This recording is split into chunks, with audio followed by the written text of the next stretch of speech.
A'udzu billahi minasyaitonir rajim. Bismillahirrahmanirrahim. Assalamualaikum warahmatullahi wabarakatuh. Pemirsa Kupas Channel yang berbahagia dan diridhoi Allah Subhanahu wa taala. Pada kajian-kajian sebelumnya saya telah menyampaikan bahwa puasa ini diperintahkan oleh Allah Subhanahu wa taala sebagai sebentuk latihan agar manusia mampu mengendalikan unsur-unsur atau dimensi hewani dalam dirinya dan berbagai daya hewani yang ada di dalam dirinya, agar ia mampu untuk mengaktifkan dimensi kemanusiaannya, yang dengan itu barulah seorang manusia dapat mengalami evolusi dan kemudian mengaktifkan potensi-potensi serta daya-daya rohani dan mendaki ke tingkat-tingkat yang lebih tinggi. Saya juga telah menjelaskan betapa sejarah manusia sejauh ini masih jauh sekali dari sifat-sifat kemanusiaan. Dan bagaimana hasil akhir dari puasa ini dapat menimbulkan apa yang disebut oleh Al-Quran dengan ketakwaan. Dan bagi saya ketakwaan itu adalah perisai atau suatu keadaan yang timbul di dalam jiwa manusia yang dapat menjaga manusia itu tidak lagi merosot kepada level hewani atau lebih buruk daripada hewani. Yang sesungguhnya kalau kita saksikan sepanjang hidup kita dan juga pada masa-masa lalu, manusia justru lebih sering terperosok ke level yang lebih buruk daripada binatang. Terbukti misalnya peperangan manusia itu menghasilkan kehancuran, kerusakan, kekejian yang lebih daripada yang bisa ditimbulkan oleh peperangan di antara binatang manapun. Ala kulli hal, ini berarti memang ketakwaan itu suatu kualitas jiwa yang oleh sejumlah ulama disebut sebagai penjagaan agar manusia tetap mampu hadir sebagai manusia dalam berbagai aktivitasnya, dalam cara berpikirnya, dalam sikapnya, dalam memutuskan sesuatu, merencanakan sesuatu, dan lain sebagainya. Dan memang kalau kita membaca Al-Quran misalnya di dalam surat Al-Baqarah, surat kedua setelah surat Al-Fatihah, ayat kedua, Allah menyebutkan misalnya kitab ini, dzalikal kitabul la raiba fihi hudan lil muttaqin. Kitab ini, wahyu ini turun tanpa ada suatu keraguan-raguan sebagai sebuah petunjuk bagi orang-orang yang bertakwa. Artinya orang-orang yang telah mengaktifkan kualitas kemanusiaannya sehingga dia layak mendapatkan wahyu ini, dan barulah dia layak menjalankan agama dan berbagai praktek agama yang lain. Malah saya sering mengungkapkan bahwa agama ini hanya layak bagi orang yang telah akil dan balik. Bagi yang tidak akil dan tidak balik, agama ini justru bisa menimbulkan bahaya dan kerusakan bagi dirinya maupun orang lain, sehingga bukan hanya akan memberi manfaat, melainkan justru akan memberi madharat dan memberi kerugian bagi dirinya dan kebanyakan orang. Nah, kualitas kemanusiaan yang di dalamnya esensinya adalah keberakalan, kedewasaan, kemampuan untuk menentukan yang baik dan yang benar, memilah antara yang baik dan buruk dan seterusnya, itu adalah kualitas yang datang dari takwa.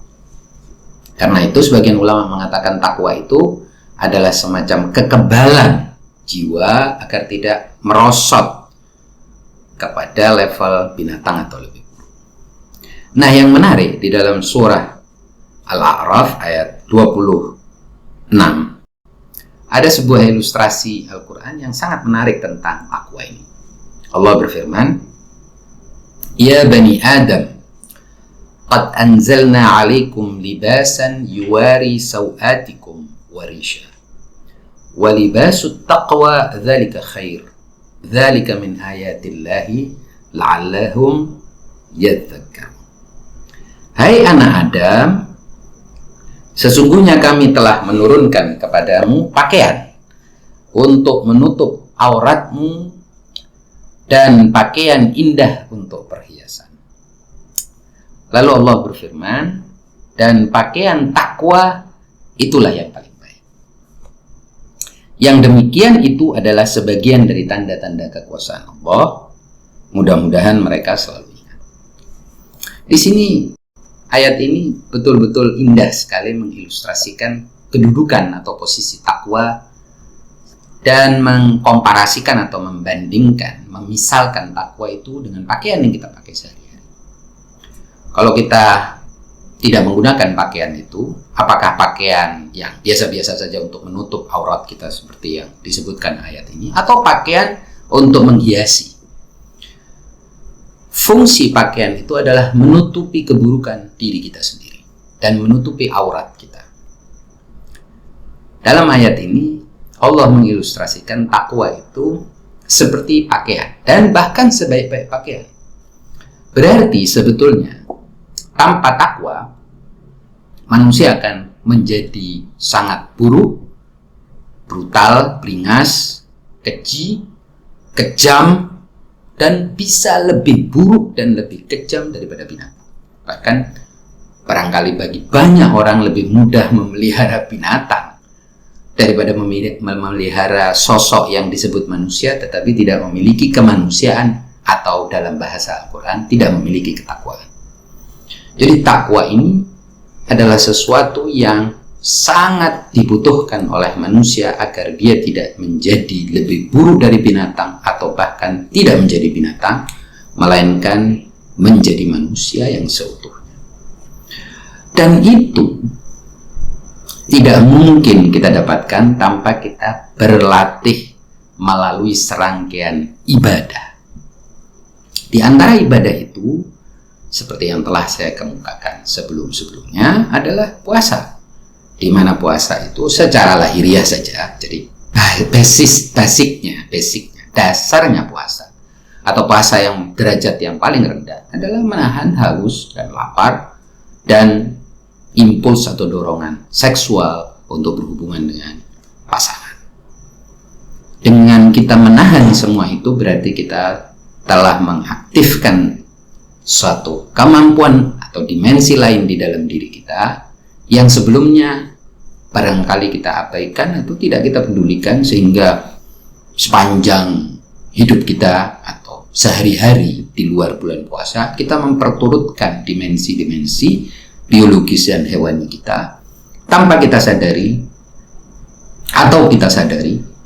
Jadi sudah sampai pada tingkat secara instinktif kita merespon apapun menggunakan dimensi biologis kita, sehingga kita sebetulnya hanya secara tampilan luar saja manusia, tetapi hakikat kita sesungguhnya adalah binatang, bahkan lebih buruk dari binatang.